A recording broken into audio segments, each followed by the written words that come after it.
Это новый выпуск подкаста Vision, в который я пригласил психолога, наставника долларовых миллионеров Раю Надирову, которая рассказала, как закладываются денежные установки.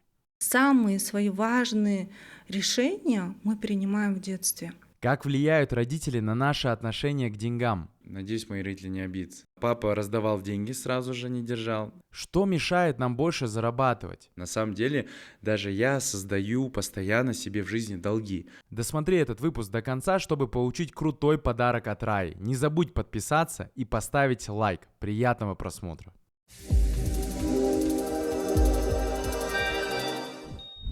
Ну что, начинаем второй выпуск второго сезона, посвященный мышлению, психологии.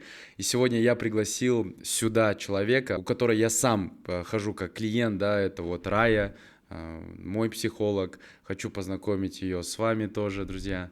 Здравствуйте, добрый вечер. Рая на самом деле очень удивительный человек, потому что мы когда первый раз познакомились с ней, мне резко хорошо стало на душе. Я такой, ой-ой-ой, тут что-то человек чувствует, понимает на другом уровне. И сегодня, я думаю, вы это тоже почувствуете и поймете. И самая главная тема, которую мы выбрали, я думаю, она будет максимально полезна для всех. И сегодняшний у нас подкаст будет посвящен теме денег, денежному мышлению. И вот как зарабатывать больше, да? То есть это так звучит уже немножко, наверное, триггеряще, да? Сейчас все про это говорят. Но тут именно давайте погрузимся глубоко, зайдем не в инструменты, да, там уже многие знают, как там пользоваться соцсетями, таргеты и так далее. Давайте зайдем с точки зрения психологии. Хорошо. На самом деле вся система человека, она закладывается в детстве, и финансовая в том числе. Какие бы у вас инструменты ни были, насколько бы вы не были финансово грамотны, если в детстве есть ограничивающие убеждения негативные, то они сработают.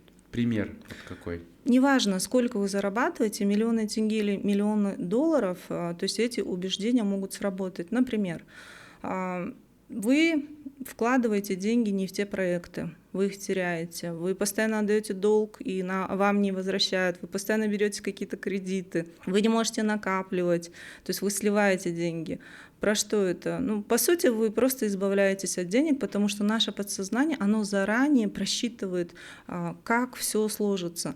То есть для подсознания нету времени, оно путает реальность, для него нету будущего, прошлого. Поэтому, когда мы сливаем деньги, это про то, что деньги для нас небезопасны. Потому что у психики, у подсознания нет цели, чтобы мы стали богатыми и успешными. Единственная цель, чтобы мы выжили. Выжили, да, понял. Вот давайте рассмотрим сейчас такую, наверное, как я предполагаю, самую часто распространенную проблему. Это вот кредиты, рассрочки, долги, в общем, да, одним словом. Да. Это правда номер один, да, проблема? Вот, я так догадываюсь. Да, в основном с этим обращаются. Я, работая с людьми в практике, вывела статистику, да, то есть очень много людей, несколько тысяч людей. У этих людей, у которых кредиты, долги, основное и ведущее чувство — это чувство вины. Чувство долга и чувство вины. Чувство вины ментально, оно переходит также на финансовые долги. То есть как вообще закладывается финансовая система человека? Она закладывается в детстве. Наш мозг — это как сверхточный компьютер. Какая-то история произошла в детстве, и там было очень много эмоций. То есть даже не первое соприкосновение с деньгами, а самое эмоциональное соприкосновение, оно закладывается как программа. И наш мозг в течение всей нашей жизни будет создавать похожие истории, чтобы мы проживали похожие эмоции, потому что он не знает, как строить по-другому отношения с деньгами. То есть для него деньги — это чувство вины, это безысходность, это эмоциональные качели, и все. И человек не осознает.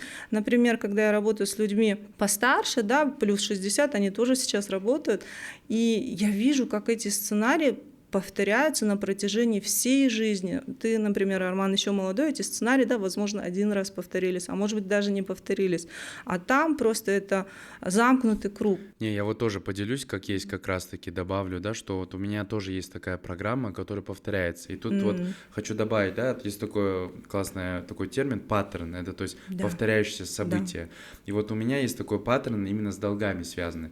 То есть, наверное, для тех, кто зрителей, кто смотрит, думают, там, вот блогер там зарабатывает, все нормально. На самом деле, даже я создаю постоянно себе в жизни долги. Они, конечно, большие, и причем они, знаете, не обязательные, то есть их не обязательно было создавать, а я их создаю. И мы вот с Раей раз общались, то есть я уже, несмотря на то, что мне там 28, уже раз 5 там был в серьезных больших долгах.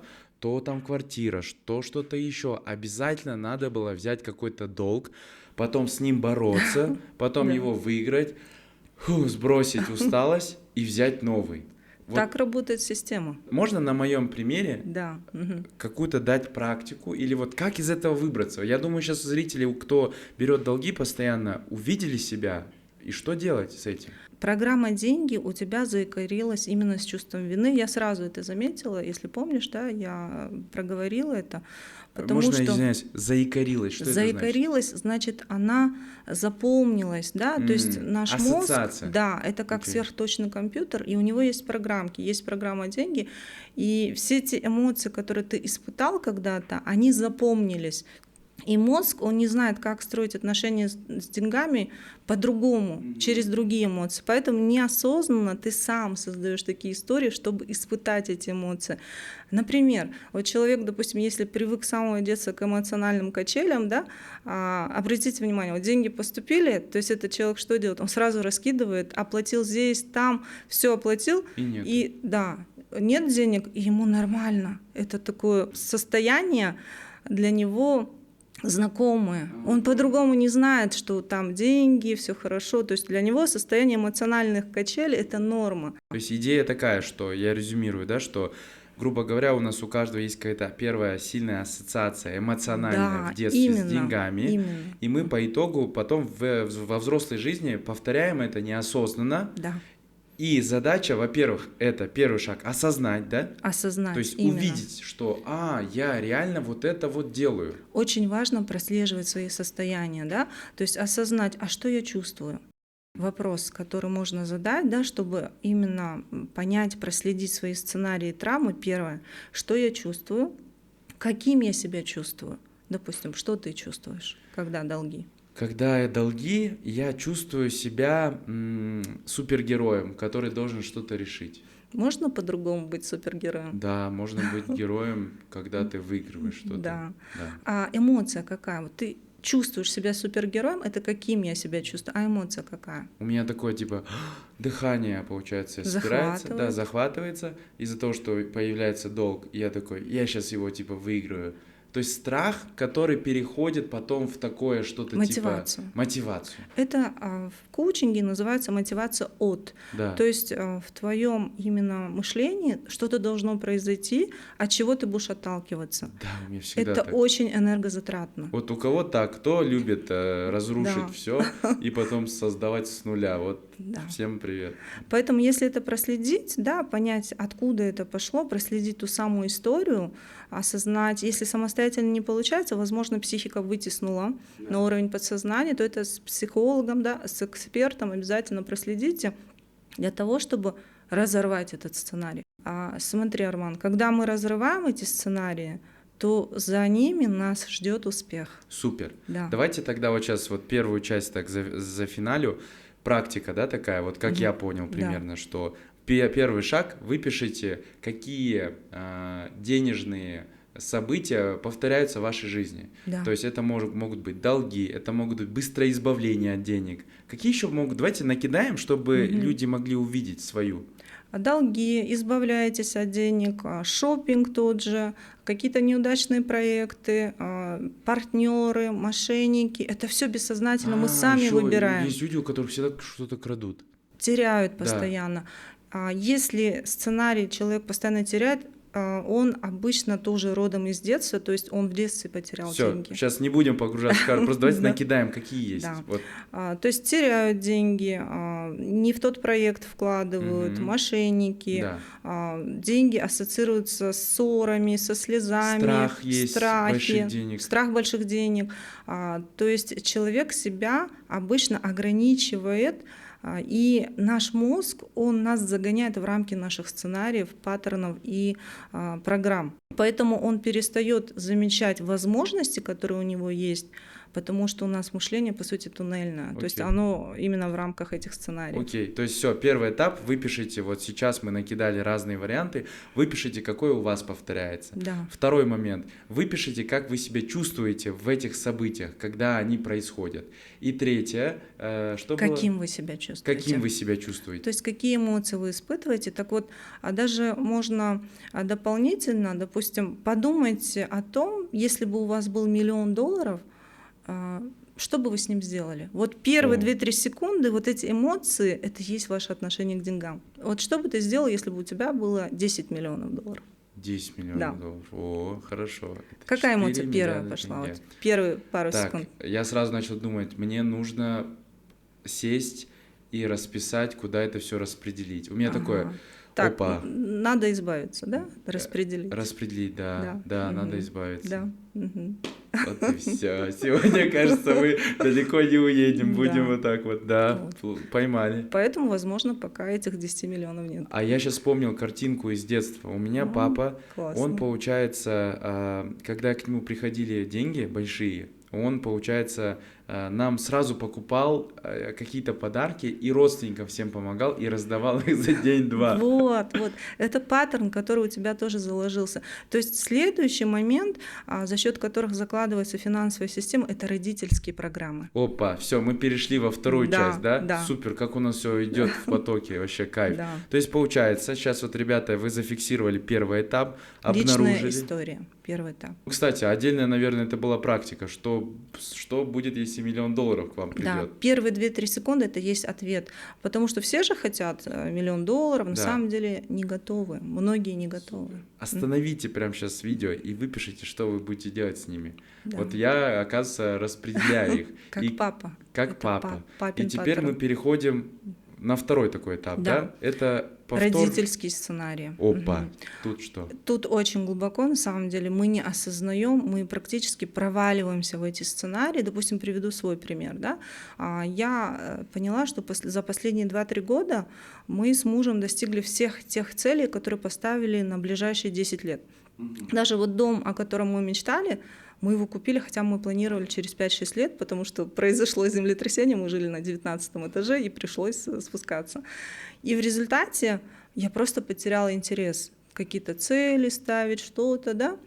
А почему? Потом я осознала, проследила, это родительский паттерн. То есть после 40 мой папа, у него очень высокий потенциал, был бешеный прям потенциал, да, и до сих пор. В результате после 40, когда он помог всем родственникам, все распределил, весь бизнес, он перестал заниматься бизнесом, то есть он ничего уже нового не создавал. И то же самое у меня было, когда я присоединилась к этому сценарию. По сути, у нас есть возрастные сценарии, куда мы проваливаемся бессознательно. Например, у меня была девушка, да, которая к 33 годам у нее папа разорился.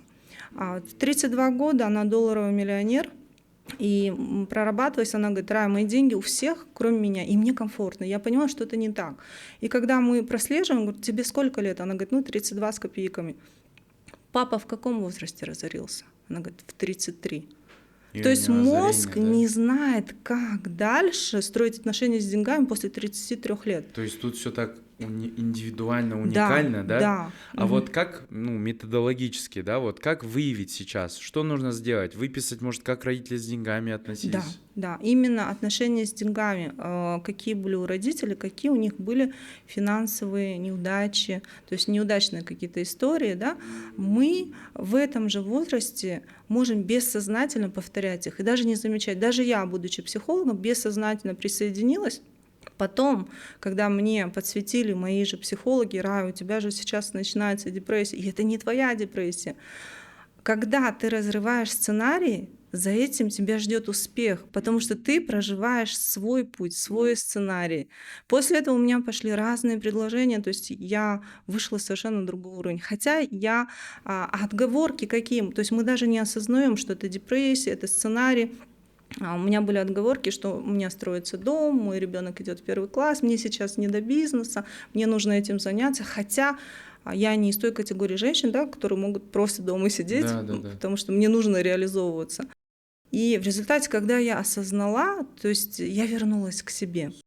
То есть наша суть, наша цель — это вернуть себя себе, прожить свою жизнь, прожить свой путь, а не повторить чей-то. Окей. И вот теперь, как мне выписать сейчас отношения родителей с деньгами? Как это сделать? Ну, допустим, вспомнить, как родители относились к деньгам. Например, папа приходил уставший после работы. Заложился сценарий «деньги равно усталость». Папа с мамой ругались из-за денег. Заложился сценарий «деньги равно ссоры, слезы», ну и так далее. А папа, допустим, или мама зарабатывали через тяжкий труд. Есть сценарий, что деньги нужно зарабатывать через тяжкий труд. А как они влияют? То есть бессознательно ты будешь загонять себя в эти рамки, и ты не будешь замечать те варианты, где можно легко заработать деньги. Ты будешь просто пропускать эти возможности. Супер. Неосознанно. То есть можно вот так сейчас записать, да, вот ребятам как практику, что какие у моей, допустим, мамы были отношения с деньгами, и начать сейчас выписывать все мысли. Да. После этого написать, какие у моего папы были отношения с деньгами, Супер. и начать выписывать все мысли. Прямо сейчас остановитесь, не торопитесь. Вы же помните, подкаст Vision — это всегда про внедрение что-то в жизнь, чтобы действительно произошли какие-то реально классные изменения. И эти паттерны, они у нас есть в любом случае, да? А когда мы в стрессе, что-то происходит в нашей жизни, эти паттерны, программы, сценарии, они включаются на автомате. Я сейчас сразу вот проговорю примерно, как пример, да, чтобы на мне. Надеюсь, мои родители не обидятся, но тут же просто, типа, они как есть делали. Да. Папа раздавал деньги, сразу же не держал. Это я давно уже отследил, и я прям себя поймал. Но, как оказалось, я все-таки тоже, да, сейчас, когда про 10 миллионов долларов спросили, распределить сразу хотел. Реально, я всегда распределяю. Да. А это разве плохо, распределять деньги? Ну, распределять это хорошо, с одной стороны, а с другой стороны, ты боишься денег. Да, боюсь. То есть ты не знаешь, а как с ними быть, как быть, когда у тебя на счету 10 миллионов лежат. Да, есть такое. Их надо распределить, избавиться от них. Да, избавиться. Окей, а вот теперь, я, это увидел, и теперь что мне с этим делать?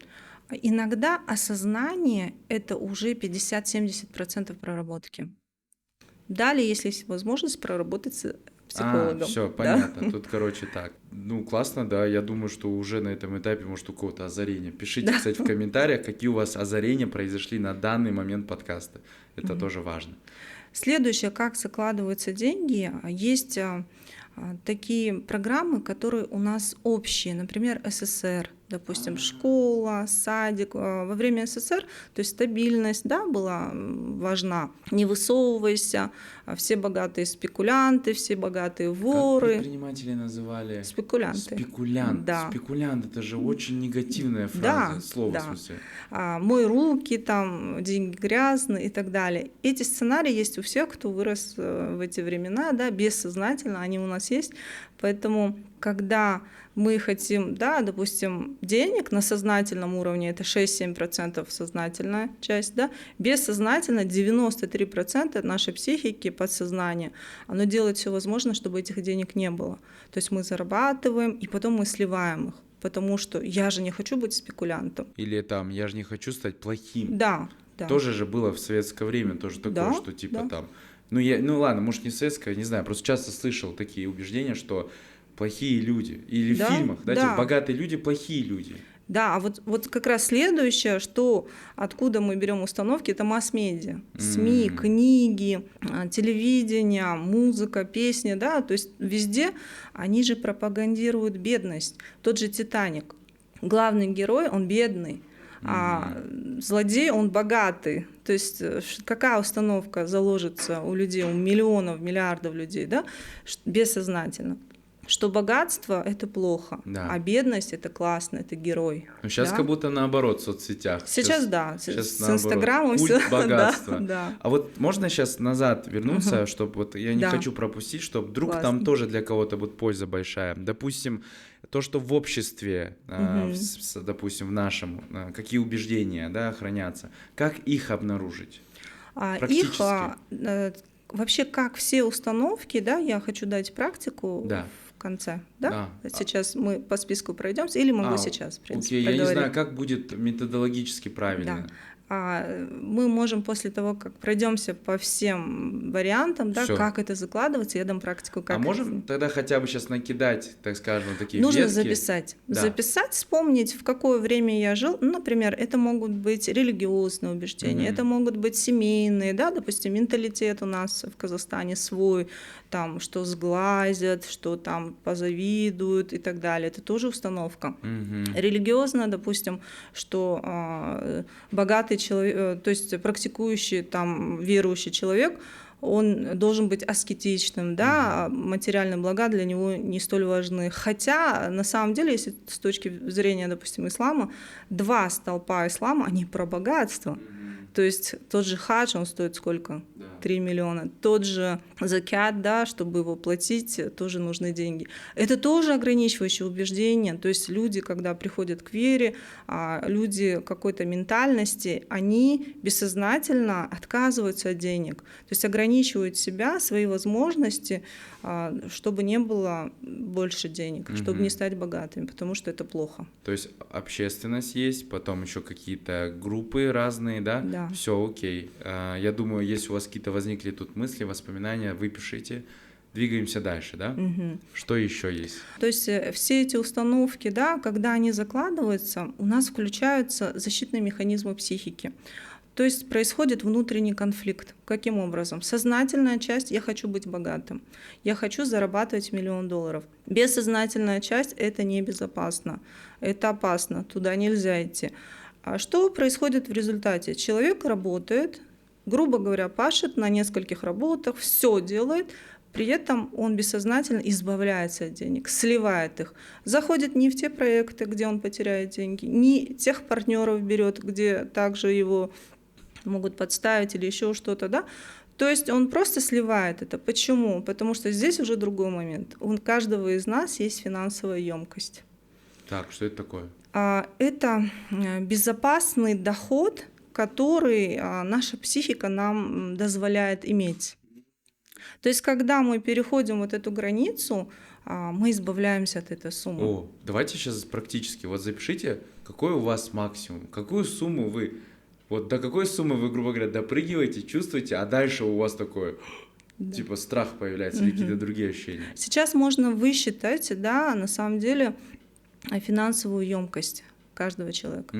Допустим, финансовая емкость — это твой доход суммарно, да, то есть общий, где-то в среднем доход за последние полгода, за месяц. Если взять, например, у человека 1 миллион тенге, да, в месяц он зарабатывает, то это его фактическая финансовая емкость.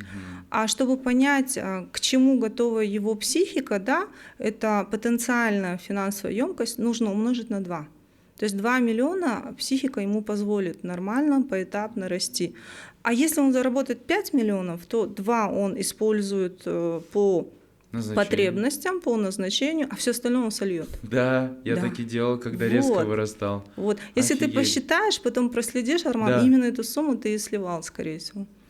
Которая свыше. Я реально сейчас вспоминаю, как именно получается так, у меня один раз получилось за 1 месяц сделать x10. Ну вот реально, за 1 месяц.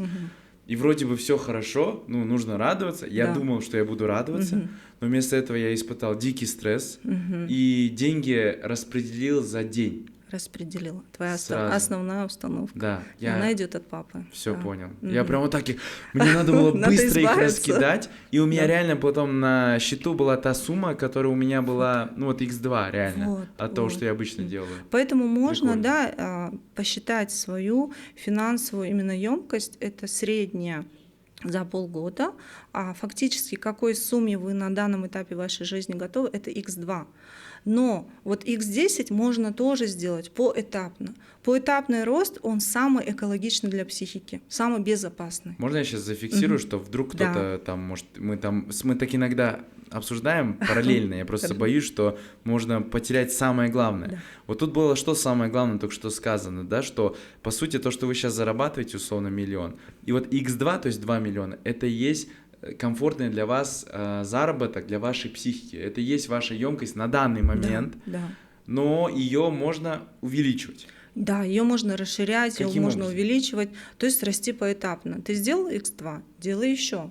Да, уже ты 2 миллиона заработал, ты уже можешь 4 заработать. То есть тот самый 10 миллионов, как бы та самая цель, которую ты поставил, ты это сделаешь за несколько месяцев, да, если будешь поэтапно к этому двигаться. То есть x10, вот эта романтизация резкого, Небезопасно агрессивного для роста, психики. Да. это на самом деле не прям уж и хорошо. Не экологично. Поэтому часто у предпринимателей бывают такие вот скачки, да, Да. рост падения, Да. да. Это стресс для психики, А. потому что деньги, они безопасны. То есть включается вся система, вся защита, включается, защитные механизмы психики включаются, нужно избавиться от денег. И ты начинаешь распределять. Что вы понимали, у меня в один момент настолько рост произошел быстрый, у меня даже в компании был фонд, я отложил деньги, распределил.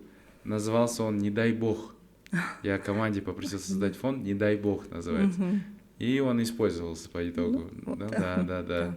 Все-таки, да. Ну, то есть это прикольно работает. Да. А я прям бегал, у меня была фикс-идея. X10, все, если X10 не делаешь, это не круто. Ну, все, получилось. И Ты я, сделаешь да, X10. Честно, я помню, у меня психологический сдвиг был тогда. Да. Мне было тревожно, я был в страхе, я не понимал, я все время раскидывал их, распределял, избавлялся.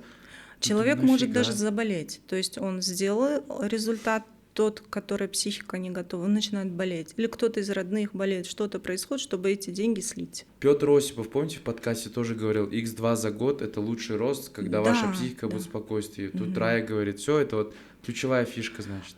Я как психолог за экологичный поэтапный рост. То есть ко мне, когда приходят, спрашивают, сколько будет, я говорю, не знаю, но вам нужно расти поэтапно и экологично, да, чтобы это было безопасно для вашей психики, то есть чтобы не было отката и вы не ушли куда-то там совсем. То есть увеличение идет просто за счет постепенного роста X2 да, и все. Да. Окей. Тот же самый X10 можно сделать, да, поставить себе срок, допустим, не за месяц, а за полгода, например, или за 3 месяца. И каждый месяц поэтапно расти так, чтобы психика была готова. Сделал шаг, сделал результат, зафиксировал. А как зафиксировал? Что имеется в виду зафиксировал? Именно в моменте, да, научился справляться с этими деньгами. То есть научился правильно распределять, финансировать что-то, допустим, инвестировать и так далее. То есть если сумма дискомфортна, тревога появляется, страх, значит, ты еще не готов расширять свою емкость. И здесь нужно работать как раз с этими паттернами, да, сценариями, программами, уже прослеживать. Вот то, что мы сегодня обсуждаем. Понял. То есть, по сути, убирать вначале то, что мешает, давать пространство для... То есть это и есть увеличение емкости за счет того, что ты убираешь то, что мешает. Именно. И уже только это дает большой рост. Да. Супер. Да. Теперь переходим дальше. Я, может, забегаю, но мне интересно самому. Теперь мы идем в сторону добавления тех мыслей и осознаний, которые увеличивают эту емкость, или как? Теперь нужно проследить, да, вот эти вот сценарии, допустим, как их проследить. Теперь уже можно вот практику дать, да, ребятам. Допустим, первое, что нужно сделать, написать. Ты можешь сейчас подумать, Арман, большие деньги, с чем у тебя ассоциируются? Вот 5 ассоциаций. Большие деньги. Первое, что приходит, негативное. Негативная? Опасность? Да. Опасность. Что значит опасность? Заберут. Да. У кого забирали деньги? У моего дедушки, прадедушки. Вот. Раскулачивали его. Да. Это еще один, момент, когда закладывается сценарий, это родовой как раз-таки, но он более глубинный, его не проследить, его нужно уже с экспертом прослеживать. Да. То есть когда мы отрабатываем, психика, она многоуровневая, когда мы отрабатываем верхние слои детства, там родительские сценарии и так далее, там уже дальше родовые идут сценарии. И вот видишь, у тебя сейчас родовой, так как ты работал над собой, ты проходил практики, да, с психологом и так далее, у тебя сейчас родовой вышел. Вот. Тут нужно уже отработать, то есть отсепарироваться от этой программы. Когда мы осознаем, у нас появляется выбор. То есть у нашего мозга появляется выбор, что, оказывается, можно по-другому. Не обязательно, чтобы отобрали. Да? И успешный человек, на самом деле, это тот человек, который знает, чего он хочет. Наша психика, она постоянно фокусируется на негативе, то есть на том опыте, который у нас есть, чтобы нас защитить. Когда мы фокус переносим на то, что я хочу, а что я хочу вместо этого, да, тогда у нас выбор появляется. Я хочу, наоборот, безопасность. А в слове безопасность уже есть слово опасность. Да, То есть мозг, твой мозг, мышление, видишь, оно бессознательно, ты даже это проговариваешь, да. оно сфокусировано на опасности. Подбери слово Комфорт. комфорт. Да. Мгм. Комфорт. Что ты чувствуешь, когда ты говоришь комфорт? Комфорт, почему-то картинки такие, отель, лобби, такое спокойствие, я сижу, Эмоции расслабленно. Гармония на душе Гармония, такая, да. отлично. Поэтому что здесь можно сделать? Техника какая? Практика. Каждый может выявить свои сценарии, программы. То есть большие деньги тире опасность. Что Да. еще было? Опасность — это про страх, про негативные, да, Да, моменты? негативно. Опасность, риски. Риски. Да. Что значит риски? Риски — это значит, что может всякое произойти. Типа, Всякое может это кто-то что? кинуть, может кто-то там что-то плохое сделать. Ну, то есть вот такие вещи. Да. А что может плохое произойти? Украсть, обмануть, вот Мгм. эта история. У кого-то крали, обманывали в детстве? Ну, я видел в детстве, как наш дом воровали, ну, квартиру воровали. Вот. Да. Когда заработали деньги большие, папа, о, прикольно. У тебя есть сценарий, щас если озарение. да, я заработаю большие деньги, Меня то есть ты обкрадут. уже зарабатываешь. Почему? Вот еще причина, почему я распределяю, у меня могут их украсть, да, меня могут ограбить там и так далее. Офигеть. Поэтому что мы делаем? Да, прописываем ассоциации негативные и прослеживаем, откуда эта установка. Вот как я задаю вопрос, откуда она? Она из детства. Делаем то же самое прямо сейчас, Да. супер полезно. А далее прослеживаем, как она повлияла на мою жизнь. В твоем случае с твоим потенциалом, Арман, ты себя ограничил этими установками, да? Ты бессознательно делал все возможное, чтобы избавляться от этих денег. Да, Мгм. согласен. Далее, следующее, что бы я хотел взамен вместо этого? Тут, чтобы создать, сформулировать позитивную установку, позитивный сценарий, во-первых, частицы не должно быть, слово безопасность, то есть там уже опасность есть. Да. И это слово, то есть нету правильных, неправильных установок, есть ваши или не ваши, оно должно быть вам комфортно. Вот у меня слово возникло везение. Мгм. То есть вот Сформулирую мои большие деньги. мои большие деньги еще приумножаются просто потому, что мне везет. Что ты чувствуешь, когда ты это проговариваешь? Относительно тех старых убеждений это нереально. То есть Твой мозг не верит. да, в это нереально. Тогда да, это неправильная установка, надо ее поменять. а, Это не твоя установка. окей. Да. Давай подберем другие Так, слова. если у меня до этого был риск, да, Мгм. то сейчас что у меня может быть? Вместо риска чего бы ты хотел? Давай твой фокус перенесем на то, что я хочу.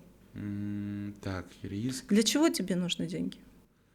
Чтобы проживать разный интересный опыт в жизни. Хорошо, тогда сформулирую мои большие деньги. Помогают мне проживать разный интересный опыт. Что ты чувствуешь? Вот это правда. Идет энергия. Это идет энергия, Всё, да. Это твое, значит. Все, да. все, согласен. Мгм. И дальше каждую установку можно вот так вот поменять, но при этом пропустить через себя. А я думал, как антоним нужен, грубо говоря, противоположный. Нет, То есть, это должно быть твое слово, потому что за каждым словом, Арман, за каждой мыслью стоит целая история, травма. То есть у тебя может наоборот уникальный откат опыт случиться. у Да, каждого. это уникально. Все, на все, самом- все. Индивидуально. Просто вы, короче, можете свой старый вот негативную установку поменять на новую, и она не обязательно должна быть противоположной, Да. она может быть любой, и самый главный критерий — это у вас поднимается энергия, да? Да, Супер. это пропустить через себя. Если мозг не верит, сомнения, тревога, это не ваше. Допустим, установка, аффирмация «я магнит для денег», она Да. не рабочая, она не Ага, работает. ага. То есть если у человека там куча сценариев негативных, и он говорит «я магнит для денег», у него все включится, все защиты включатся. Ага. И будет полный откат, он будет избавляться от денег. Может быть, он и притянет кучу денег, но он также от них избавится. Поэтому здесь все очень индивидуально, надо пропускать через себя. Окей, супер. Так, теперь у нас какой этап следующий? Или на этом все? Именно с точки зрения вот перепрошивка Далее, идет? да, далее, то есть это как перепрограммирование мозга. Эти установки, они у вас работали десятки лет. Вот сколько тебе лет, столько они и работали. Поэтому, чтобы поменять и внедрить новые установки, Так. нужно время. На курсах, в книгах говорят 21 день, 2-3 месяца, неправда. Так не работают, да, установки, так нейронные связи не закладываются, не закрепляются. Полгода в среднем. Полгода. То есть эти установки выписать, проверить, подходят ли они мне. Допустим, те же заметки в телефоне или голосовым, если вы аудиал, да, голосовым записать себе и периодически слушать. Периодически возвращать свой фокус к этим установкам, напоминать себе новые, для того, чтобы их внедрить и закрепить. А еще мне кажется, как будто нужно прожить опыт, который связан именно с вашей новой установкой. К примеру, Да. допустим, я как говорил, комфорт. Мгм. Заработать деньги и там повести себя в спа, где комфортно. Да. И прям вот взять и зафиксировать. Я заработал деньги и попал в комфорт. Это вообще супер. Допустим, если человек привык к эмоциональным качелям, то есть он получил деньги на карту и тут же раздает, Да. то в этом случае нужно уже сознательно поменять свое поведение. Да? Это уже когнитивно-поведенческая терапия. То есть, допустим, сутки эти деньги не раздавать и просто пережить новый опыт, И сказать, ощутить новые эмоции. я не раскидывал Да. деньги, я выжил, это было безопасно. Да. Супер, новый опыт. Да. Классно, То есть классно. мозг, он получает новые эмоции, новый опыт, и он понимает, it's okay, то есть все нормально, жить можно, и у него появляется выбор.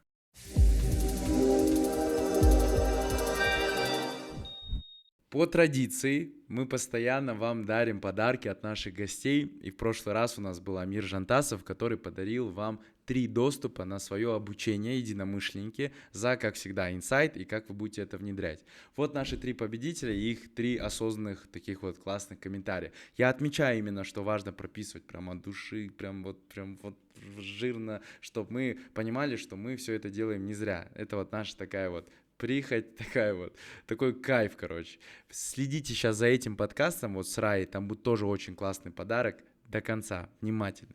Погнали.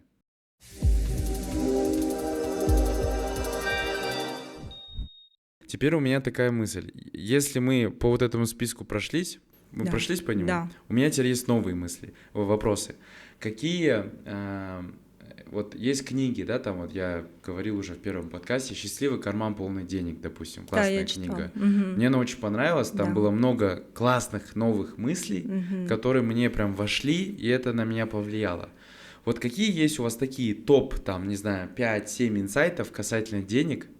Мгм. Вот мысли эти реально работают. Вот ты их берешь себе в голову, засовываешь, и это реально влияет. Что вот такое есть? Ну, во-первых, успех — это про состояние. То есть нужно создавать это состояние. Недостаточно, да, чтобы вы действовали, там, что-то меняли, финансовые инструменты использовали, когда внутри у вас состояние выживания, то есть вы выживаете. Это состояние, к которому мозг привык. Нужно постараться создать другое состояние стабильности, то, что вы хотите взамен, вместо этого. Это Прикольно. первое состояние. Да. Вот можно я тут добавлю? Да. А вот, может быть, я не знаю, наверное, это вряд ли связано, но прикольно звучит. Говорят же, состояние того миллиардера вот столько-то. Мгм. Состояние Да, его именно, да. на миллиарды Классно, долларов. да. Прикольно. Да, да. Может быть, это тоже как-то Именно. связано. Далее, что еще? То есть успешный человек, да, это тот, который четко знает, чего он хочет. Деньги приходят на цели. Большие деньги приходят на большие цели.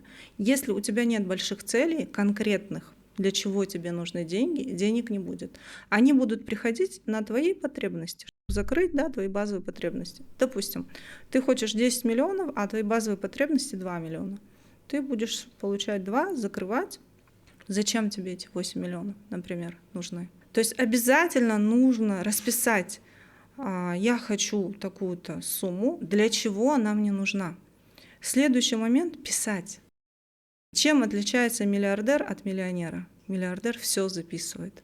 Нужно обязательно записывать. Допустим, если с точки зрения веры, да, то Всевышний в первую очередь создал калям, письменную трость. И он записал всю нашу историю от первого человека Адама до последнего. То есть и мы, когда все расписываем, да, то мозг все это видит, фиксирует, это обязательно реализовывается в жизни. И цель — это мечта, упакована в даты, сроки, в цифры. Ой, классная Да, мысль. обязательно. Можно я тут добавлю? Да. У меня есть блокнот, и я постоянно каждый день в него, ну, практически каждый день, бывает иногда там исчезаю, ну, буквально на пару дней. Я каждый день пишу про свои цели и именно что я хочу. И там Супер. часто бывают именно какие-то даже материальные моменты.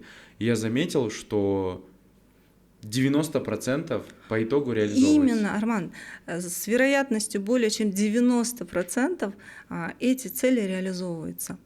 А вообще классно, если цели писать каждый день. Это техника Брайана Трейси, да? Вот, То есть вот. каждый день 10 целей и не подглядывать, что я вчера написала. Допустим, сегодня я пишу 10, завтра могу какие-то еще, а потом те цели, которые повторяются, это твои истинные цели. И они реализовываются. Супер. Все, что я расписала, Забирайте. у меня в жизни реализовалось. Классно. Все, забирайте себе эту практику, Да. заведите тетрадку, блокнот, там, не знаю, ну, не в заметках, именно вот Да. рукой написать, Да. да, мне кажется, в этом Даже не в кайф. заметках вообще классно, конечно, рукой писать, Да. да, но если нет возможности, вы в самолете, вы где-то еще, да, не теряйте время, пишите Супер. в заметках. Классно. Это тоже классно. работает. на самом Отлично. деле. Так, Мгм. что еще? Постоянно, да, анализировать свое состояние, например, через полгода, опять же, провести эту практику «Большие деньги», потому что мы же растем поэтапно, там уже другой этап, другой уровень, и что там выйдет? Там что-то другое вообще выйдет. Прикольно. Этого не прикольно. будет. Можно я от себя добавлю? Да. Я бы еще добавил насмотренность. То есть все-таки важно именно находиться в пространстве с людьми, Да. у кого есть примерно что-то, что вы хотите, или та денежная цель или состояние денежное, которое вы хотите. Потому что мне это очень сильно помогло. Да. Я вот был на одном мастер-майнде вот у Михаила Дашкиева, и там ребята, ну, очень хорошо зарабатывают, кратно больше, чем я. И я просто с ними в течение 6 дней находился рядом, общался, смотрел, как они думают, как они общаются, что они кушают, что они говорят, как они стоят, как они сидят. И Всё уже верно. только от этого появились новые поведения, новые мысли, Да. новые осознания. Тоже Все факт. верно, Арман. Очень важно окружение, но важно не только окружение, а то, чем ты себя окружаешь. Это тоже важно. Где ты находишься, что видят твои глаза, что ты читаешь, что ты смотришь. Даже соцсети, на кого ты подписан. Допустим, у меня, на кого я подписываюсь, они появляются в моей жизни. Я на вас, Карина, недавно подписалась, и вы Прикольно. появились в моей жизни, да? Да. То есть вот это очень важно, если правильно научиться ставить цели, свою энергию направлять, именно фокус на то, что я хочу, оно быстро появляется в жизни. И еще фокус, очень важный момент, да, на то, что я хочу. То есть, что я могу порекомендовать, это вообще классная практика. Наш мозг, он сфокусирован на негативе постоянно. А что будет, там, чтобы мы выжили? Да. Когда какая-то мысль появилась негативно, проследите ее. За этой мыслью всегда стоит какая-то история. Паттерн, сценарий, травма. То есть эта мысль просто так не появилась. Проследите ее и поменяйте ее. А что бы я хотел взамен? Таким образом можно буквально поменять свое мышление. Потом это уже войдет в привычку, в практику. И таким образом вы будете вытеснять, то есть мы не можем удалить эти паттерны, ну никак, но мы можем их заменить. Вот, по-моему, вы сами говорили мне, что у нас базово именно негативное мышление Да. только из-за того, что чтобы мы выжили. Да. Условно, наши предки там нужно было там от саблезубого Выживать. тигра там Да. убегать, и поэтому они негативно мысли, думали там условно, сейчас из леса выбежит, надо убегать. И поэтому позитивное мышление, которое сейчас модно все про него говорят, оно как бы неестественно по сути, да? Потому что именно визуальный мозг — это мозг, который отвечает за будущее, программирование, структурирование. Это сам молодой мозг, он позже появился. Первый мозг — это рептильный мозг, мозг выживания, и он у нас сразу реагирует, да, в первую очередь, чтобы мы выжили. Поэтому, если прослеживать, да, эти сценарии, как бы они уже не актуальны, это ложные убеждения, они работали, когда ты был ребенком. Сейчас ты уже взрослый мужчина, другие возможности, другое время, они тебя загоняют в эти рамки. Проследил, поменял, а что я хочу взамен? Тут же, в моменте. И тут же вот прочувствуешь, да, у тебя сразу другая энергия Да, пойдет, другое правда. состояние. А потом эта мысль, она у тебя закрепится, эта картинка закрепится. А можно такой вопрос? То есть, по сути, позитивному мышлению нам всем придется научиться. Именно, То этому есть надо учиться. это не то, Каждый что... день. То есть ни у кого базово его прям нет такого, Нет. что вот все такие ходят и целый день там... Абсолютно, мы все выживаем, то есть нам всем нужно выживать. Кто-то менее позитивно, кто-то более тревожно, да, есть этот момент, но тем не менее над ним нужно работать. То есть прям прослеживать и менять эти установки буквально. То есть люди, кто хронически ходит в негативе, по сути, просто и не научились в должной мере перестраиваться на что-то позитивное. Не научились Да, позитивно мыслить. абсолютно. То есть, и обрати внимание, те, кто ходит в негативе, они увеличивают, приумножают этот негатив в своей жизни. То есть, если твой фокус на негативе, этого будет больше в твоей жизни. Если ты его перенесешь, я не про розовые очки, на Да, самом деле, не-не, да, я понял. я именно про мышление, как его поменять, тогда больше в твоей жизни появится позитивного, того, чего ты хочешь. По сути, мы получаем все, что мы хотим. Просто наше мышление, оно таким образом заложено, что мы именно фокусируемся на бессознательных травмах и на опыте, который у нас был. И еще хотела добавить, что самые свои важные решения мы принимаем в детстве. Вот эти программы и сценарии, на самом деле, это наши подсознательное намерение. То есть, если, допустим, человек хочет, он поставил цель, да, вот это важный момент, он поставил цель, он хочет машину, но при этом у него есть программа, что машина — это авария, машина — это расходы бессознательно, то он не получит эту машину, потому что его цель не совпадает с его намерением. Прикольно. Я сейчас даже сразу подтверждение тоже дам такое интересное, я сейчас увидел. Я в детстве очень сильно переживал из-за того, что мой папа очень, взрослый, он 51-го года у меня, и я когда был очень маленький, мне говорили: твой дедушка, и я всегда плакал из-за этого, и я прям помню, там, с 4 до 6 лет примерно каждый день вот Богу молился, плакал просто и просил, чтобы он у меня дольше жил, увидел моих внуков там и так далее. И прикольно, что я когда начал зарабатывать, машины, квартиры первые я брал именно папе, то есть вот для них, да, для родителей, но с намерением подсознательно папе жизнь как бы продлить. И когда он мне еще каждый раз потом говорил, что благодаря этому я чувствую, что моя жизнь как будто вот продлилась. Классно. И я тогда прям испытывал нереальный кайф, и я теперь понимаю, почему это произошло. Потому что это намерение, которое у тебя заложилось в детстве. Это решение ты принял в детстве. Да. И на самом деле все наши решения, все наши ситуации в жизни, да, это результат тех намерений, заложенных в детстве, тех решений, которые мы приняли именно в детстве. Но мы их не помним. Они на бессознательном уровне. Например, я в детстве всегда мечтала помогать людям. Да? И когда в ходе терапии и работы над собой я осознала, я хотела помогать финансово, деньгами. То есть, будучи ребенком, хотя мы сами где-то нуждались, я видела нуждающегося человека и думала, я бы хотела ему помочь. В результате я экономист вообще. У меня первое образование международная экономика, на английском языке я училась. В результате судьба так сложилась, что я стала коучем финансовым, психологом, и мои клиенты, отрабатывая их травму, психосоматику, начали расти в финансах. Это намерение, которое у меня заложилось, да, решение, которое я приняла в детстве. И оно есть у всех, но мы не помним, оно вытеснуто на бессознательном уровне. Я вот сейчас осознаю, что у меня еще одно озарение, что то, что я пытаюсь постоянно дать пользу, информацию какую-то, передать ее, это у меня очень сильно в детстве было часто, что я там переживал из-за того, что не мог на некоторые вопросы ответы найти. Вот. Я их искал, и я все время нуждался в информации. И я сейчас понимаю, что, возможно, я вот таким образом компенсирую вот эту историю тоже. На самом деле наши травмы делают нас теми, кем мы являемся. То есть они делают нас сильнее, где-то они начинают нам мешать, тут нужно уже отрабатывать, отпускать, да, где-то они, наоборот, дают мотивацию. Поэтому в твоем случае, да, это стала мотивация, где я хочу там папе помочь, я хочу миру пользу принести и так далее. И это и есть бессознательное намерение, это и есть наши программы и сценарии, которые мы транслируем миру. Потому что мир — это зеркало. А зеркало не каких-то мыслей. Да? Вот часто мы слышим выражение «мир — это зеркало». Так вот, мир, он отражает наши внутренние программы и сценарии. Получается, наши бессознательные намерения, которые мы не прослеживаем. Все. Я думаю, вот это был просто финал. Мы всегда в конце от наших гостей дарим какие-то подарки за написанный инсайт и то, как вы этот инсайт будете внедрять в жизнь. Что мы можем для наших вот зрителей подарить от вас?